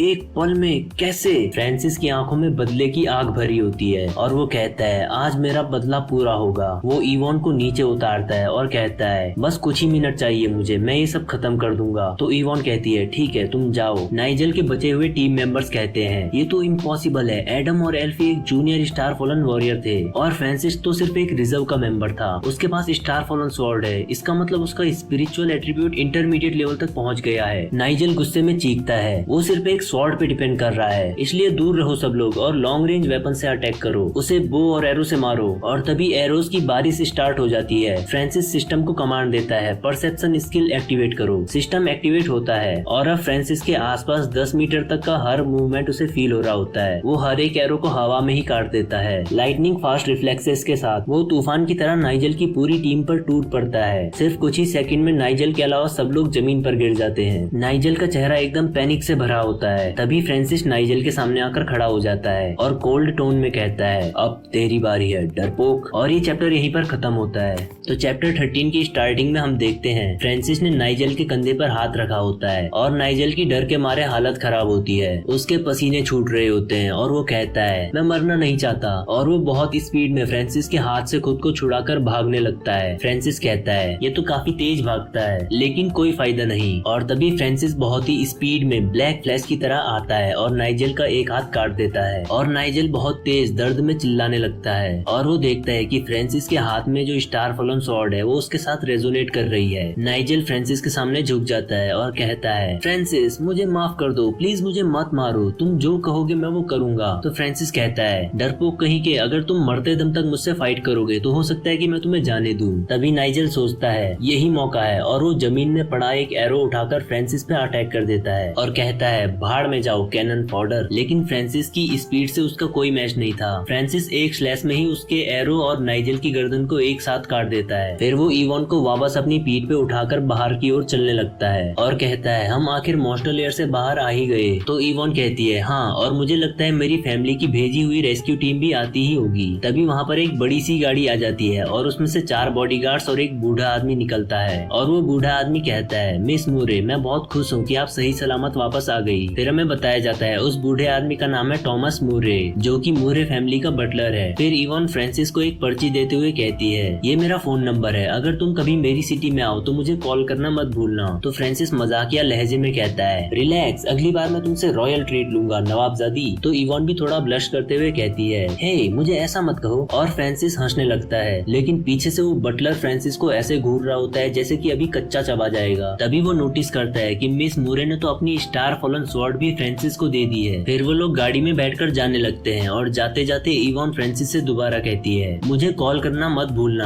फिर थोड़ा आगे जाने के बाद वो बटलर इवॉन से कहता है, तुम्हें पता है ना उसके फादर ने देश से गद्दारी की है, वो तुम्हें डिजर्व नहीं करता। तो इवॉन कहती है, ये आप क्या बात कर रहे हैं? फ्रांसिस और मैं, हम तो बस टीममेट्स हैं जिन्होंने साथ में अपनी जान जोखिम में डाली है। तो बटलर अपने मन में कहता है, मुझे डर है कि वो तुम्हें धोखा देगा, और अगर कभी ऐसा हुआ तो मुझे ब्लेम मत करना रूड होने के लिए। फिर सीन वापस से उस मॉन्स्टर लेयर के अंदर आ जाता है। वहाँ पर वो बूढ़ा हरमन मॉन्स्टर लेयर के एग्जिट पर आ जाता है और वो देखता है कि वहाँ पर लाशें बिछ रखी होती हैं, और वो चिल्लाकर कहता है, नाइजेल मुझे माफ करना, मुझे बहुत देर हो गई। फिर पीछे से उसका ही एक बंदा बोलता है, मुझे इन्फॉर्मेशन मिली है कि इवॉन और फ्रांसिस को टॉमस मतलब कि वो बटलर उठा के ले गया। मुझे लगता है कि उन्होंने ही नाइजेल को मारा होगा। और वो हरमन एकदम ही गुस्से में पागल हो जाता है और कहता है, इवॉन फ्रांसिस तुम दोनों तो अब गए काम से। फिर सीन शिफ्ट हो जाता है। हम देखते हैं एक हेलीकॉप्टर किसी बिल्डिंग की छत पर लैंड करता है और उसमें से एक लड़का और एक लड़की बाहर आते हैं जिन्होंने मिलिट्री की यूनिफॉर्म पहनी होती है। और वो लड़का कहता है, तो ये है फॉक्स रिवर सिटी का प्रिजन, ये काफी अच्छा दिखता है। फिर वो दोनों अंदर चले जाते हैं और सारे लोग उन्हें सलाम ठोकते हैं। और उनमें से एक बंदा कहता है, सर यहाँ पर हम सभी लोगों के राइट्स की वैल्यू करते हैं और उन्हें वो सब चीजें प्रोवाइड करते हैं जो कि वो डिजर्व करते हैं। तभी वो मिलिट्री वाला बंदा गुस्से में बोलता है, क्या एक धोखेबाज गद्दार भी सब कुछ डिजर्व करता है? तो वो लोग रिप्लाई करते हैं, नहीं सर, ट्रेटर हार्ले हैवलेट को तो सबसे घटिया तरीके से ट्रीट किया जाता है। और हम देखते हैं कि हार्ले भी अपने सेल में बैठा ये सब सुन रहा होता है। तभी वो मिलिट्री पर्सन हार्ले के सेल के पास आ जाता है और कहता है, काफी टाइम हो गया है हमें मिले हुए। तभी हार्ले पीछे मुड़ के देखता है और कहता है, ये तो तुम हो। और वो मिलिट्री वाला बंदा एक ईविल से लुक में कहता है, चलो आज की रात मैं तुम्हें एक अच्छी जगह ले चलता हूँ। भाई लेकिन ये ऐसे क्यों बोल रहा है, जैसे कि इसे डेट के लिए पूछ रहा हो कि चलो आज रात मैं तुम्हें किसी अच्छी जगह ले चलता हूँ। भाई ये क्या चल रहा है? फिर हम अगले सीन में देखते हैं, वहीं प्रिजन के बाहर एक टैक्सी आ जाती है जिसमें से फ्रांसिस बाहर निकलता है और कहता है, फादर आज रात आपको मुझे सच बताना ही होगा, अब मैं आपका नाम क्लियर करने लायक हो चुका हूँ। तभी वो ऊपर देखता है और शॉक हो जाता है, क्या